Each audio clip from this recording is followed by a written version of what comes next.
ചോദിക്കുന്നത്. മാനവ ചരിത്രത്തിൽ തന്നെ വിപ്ലവകരമായ സംഭവം എന്നാണ് തരുന്നത്. എന്തായിരുന്നു ആ സംഭവം? 1957 ഒക്ടോബർ 4 സ്പുട്നിക് വിക്ഷേപണം. ആരായിരുന്നു ആദ്യ ബഹിരാകാശ സഞ്ചാരി? അതിന്റെ ഉത്തരം യൂറി ഗഗാറിൻ. ചന്ദ്രനിൽ ആദ്യമായി കാലുകുത്തിയതാരാണ്? കറക്റ്റാണ്. എന്നാണ് നീൽ ആംസ്ട്രോങ് ആദ്യമായി ചന്ദ്രനിൽ കാലുകുത്തിയത്? 1969 ജൂലൈ 21.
ഇത് ഒച്ചിനെ മറ്റുള്ള ഒച്ചുകളെ കണ്ടുപിടിക്കാൻ സഹായിക്കുന്നു.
അതെന്താ?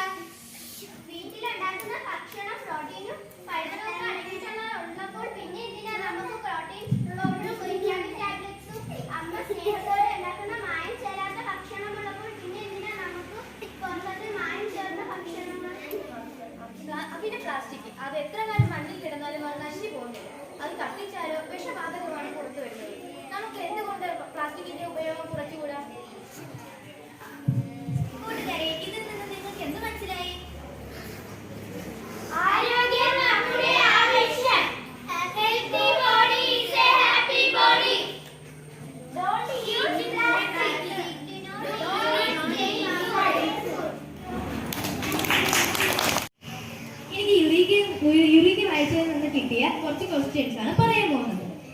വായിച്ചതിന് ശേഷം നിങ്ങൾക്ക് ഇഷ്ടപ്പെട്ടെങ്കിൽ എല്ലാവരും വാങ്ങിക്കാൻ ശ്രമിക്കണം.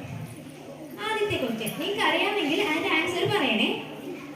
വൈദ്യുതിയുടെ പിതാവ്. ശരിയാണ്, മൈക്കിൾ ഫാരഡേ. വ്യാഴത്തിന്റെ ഒരു ഉപഗ്രഹത്തിന്റെ പേരെന്തുവാണ്? ശരിയാണ്, അയൺ. ആകാശ വഴികൾ വെട്ടിയൊരുക്കിയ കമ്പ്യൂട്ടർ മനുഷ്യത്തി എന്ന് പറയുന്നത് ആരെയാണ്? Catherine Johnson. അടുത്ത ക്വസ്റ്റ്യൻ, മനുഷ്യജന്മത്തിൽ എത്ര പാളികളുണ്ട്? 3. മഹാഭാരതത്തിന് ആദ്യം ഉണ്ടായിരുന്ന പേര്?